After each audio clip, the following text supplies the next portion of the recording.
Attention, Sergeant on deck!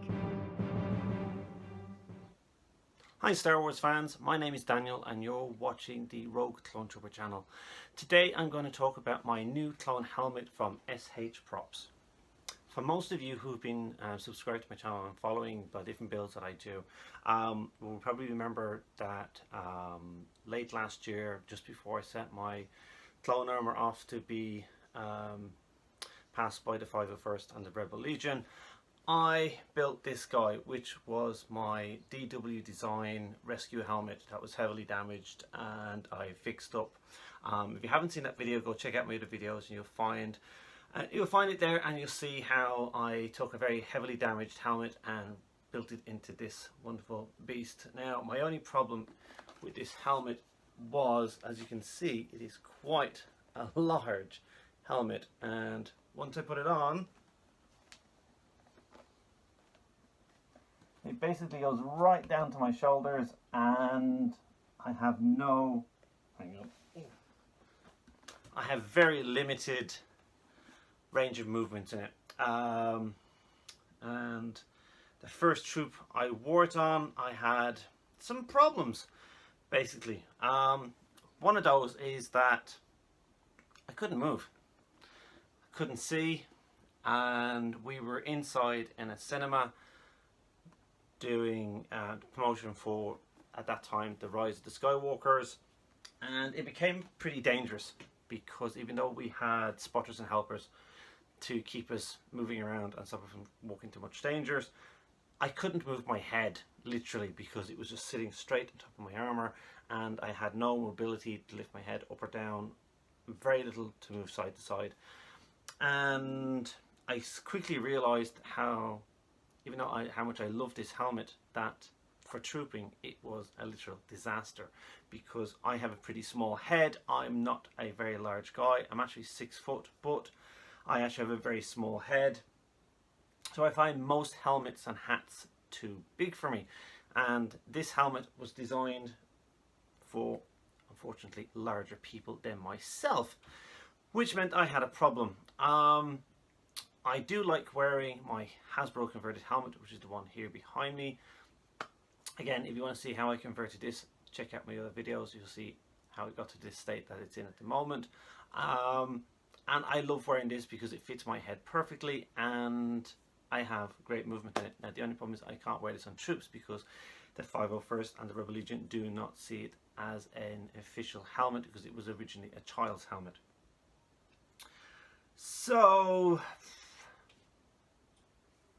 I was very lucky to be exchanging some patches, which I love to do. I love to exchange patches and buy Star Wars patches, and I had exchanged patches with this guy in the States and telling him my problem with my armor, because he also has a clone armor and he had a beautiful helmet on, and I said, listen, where did you get this amazing helmet, because I'm having a problem with mine. I find mine is too big, it makes me looks huge on me. Where did you find a smaller helmet? And he said he made them. Okay, and I found he had a store on Etsy called SHProps. Okay, so this guy was really nice and took lots of photographs of his helmet, sent me the measurements as well, and I thought, God, this helmet is amazing. It's very close to my Hasbro clone helmet, and so I bought it. The last one he had at the time, he was so nice, he even cut out the visor for me and he even cut out the teeth in the front and sent it out very well packed. Helmet itself cost me at the time of purchase last year around $120, and then it was about another $65 on top of that shipping here to Japan. And this wonderful helmet arrived. Okay, it is way smaller than my DW design. I'll give you an comparison in a minute, but here is just a quick one. You can see already the difference in size of these things. Okay. Now, SHProps, he openly admits that he's basically created his small helmet himself. It is not perfect in any way, okay, but for the job that he does and for such a niche market, he sent out a amazing helmet. Okay, there was very little repair to be done on it on prep. Now let's talk about this before we go any further. Depending who you buy your helmets from and how much money you are willing to pay from the start will depend on how much work you need to do on your helmet.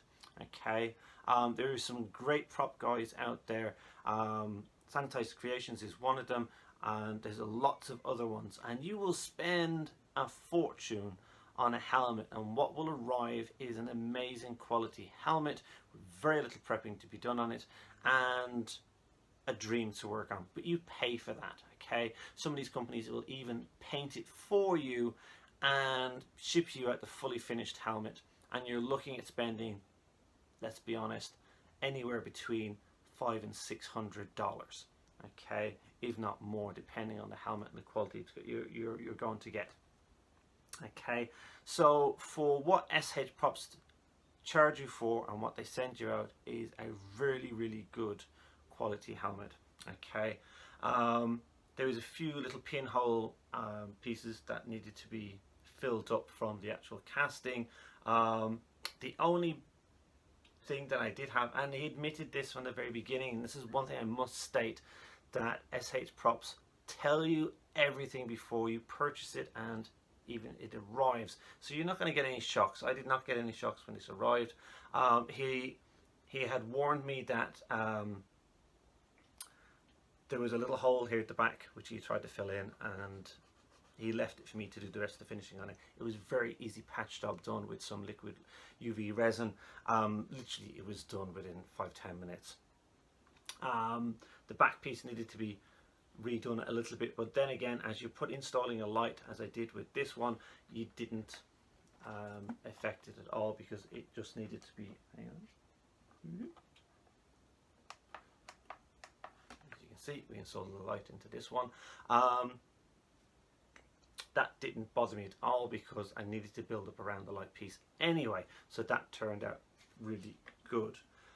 The only thing I did have a problem with, and that was more to do with me, nothing to do with the helmet now, okay, is that he had cut off half the neck ring to allow you to put your head in. My head was still a little bit too big to fit into the half piece of the neck ring. That it was very easy for me to fix, which I'll tell you in a minute. But otherwise, as I said, what I got out and what I needed to do to prep this helmet was probably the most easiest helmet I've ever made, okay, and set up. Now, I'm going to bring you in and show you what mods I did with this helmet before I start comparing this helmet with the DW Design helmet. So when the helmet arrived, the only bits that wasn't screen accurate, as far as I was concerned, were these bits here, okay? They were too small, as you can see from the photograph. So using some polynendo clay, which I have, I re-sculpted bigger sizes. Basically, it was just laid the polynendo over the bit that was already existing there and re-sculpted it into a bigger size, so it's slightly more blended in with the cheekbone. And as you can see from both sides, it turned out pretty well. You can't tell any difference really now. Okay. The second thing that I needed to do was to be able to put this onto my head. So he had already cut out the first part for me. I then went about cutting out the second part, which is the second part of the neck ring. Now, if you wanted to, you could actually wear this helmet without the neck ring on it. It wouldn't be passable by most of the 501st or Rebel Legion, but if you're not interested in that and you just want to have it as a cosplay piece, it works great. Or you want to use it for a child, because these helmets are so small that they work great on children. It's no problems. It's a very easy thing to do. To reaffix these next pieces, I basically again used the polynendo again. You could use any type of clay or anything like that, and I fixed magnets on the inside and then also onto the actual pieces, which then just allows me to click them back into place. Now, when wearing this on a troop, I'm always worried about that these might fall off, or as I'm taking the helmet off and I don't have a good range of movement in my armor as it is as regards to getting to my head, I would be afraid that the neck piece would basically disappear and fall onto the ground and be damaged. What some people do is put pieces of elastic to the helmet and to the neck ring, so then when it pops off it dangles on a piece of elastic. I came up with a better idea for me personally, which had these pull cords. They're actually designed to go on key rings, or these ones are actually to go on ID badges, which because they're very nice and square. And I basically super glued and hot glued them into place and then attached them to both pieces, which means then that as I take it off it doesn't fall. There's not enough strength in it to pull it straight back, but it will just dangle where it is. But when I need to, I can then just slide it all back into place. There is no problem. And again, the magnets then hold everything. Okay. The only other thing then besides that which I did, which is something I do with all my helmets, it's kind of my signature, is that I remove, if there is one, I remove the white hard plastic rim around and I replace it with a soft padded sponge, which is actually a type of they're sold as protective strips to put against stuff to stop kids from hurting themselves, or you can also get them for putting around the outside of your window of your car. It's a type of rubber. I have these. I will explain these more in one of my other videos when I was making this helmet, so again go back over and check it. I did actually review it again when I was making my DW design helmet, so again you can check out that video as well. Now, what are the mods that I do with this helmet? As you've seen, I put the light in the back. This was a really easy thing to do because he had left the channel underneath, and then simply with a drill bit, actually on my Dremel, I just drilled a hole straight in and was able then to feed a cable through.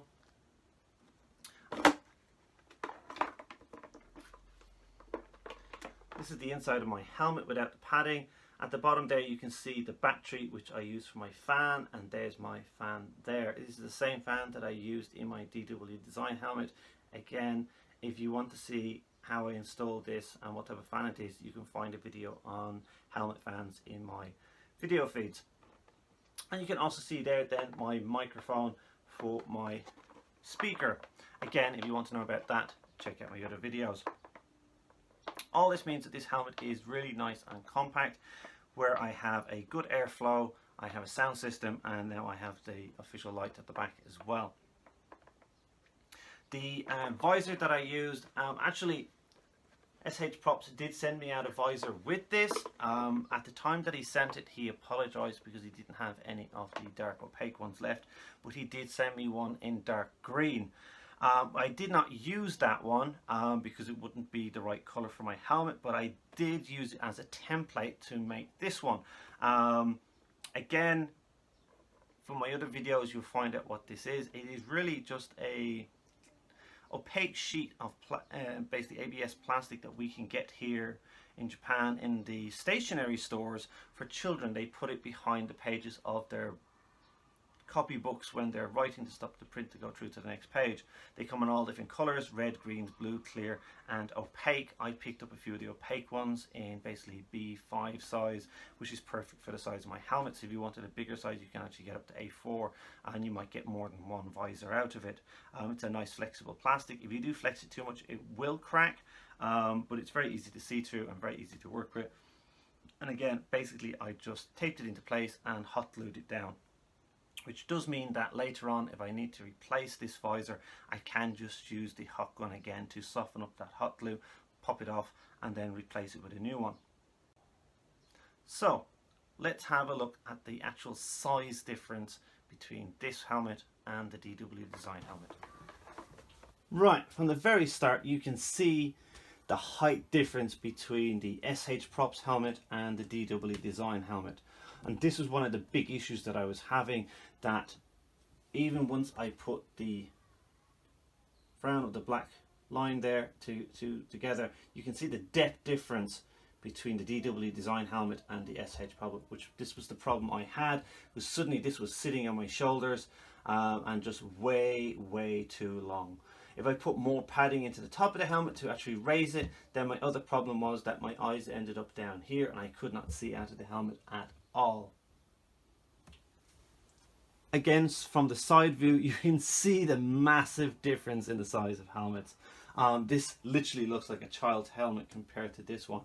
I am not too sure where they got the actual measurements for the DW Design helmet, but it does seem to be massively different compared to what I got from SH Designs.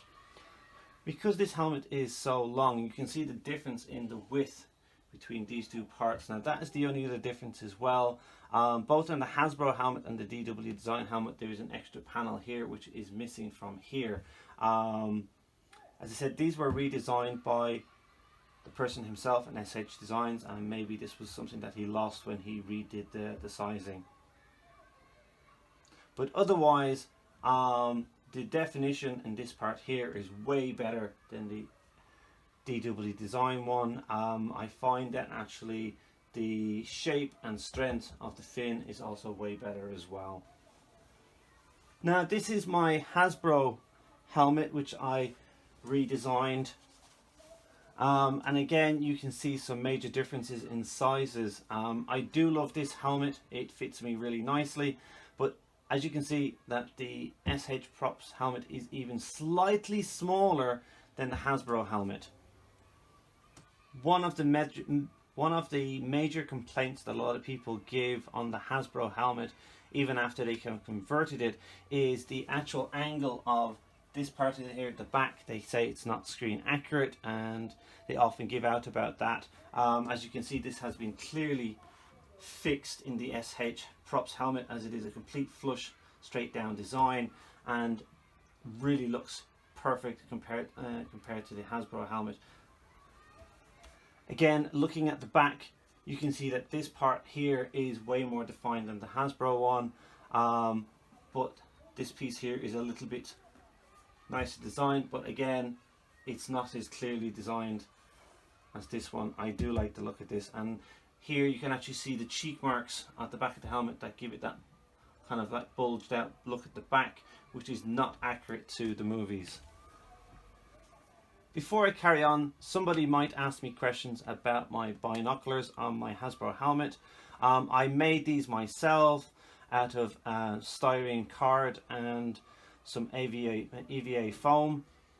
They are not bought. I don't make them. It was just a one-off project specifically for my Hasbro helmet, as I liked the look of them. Are they screen accurate?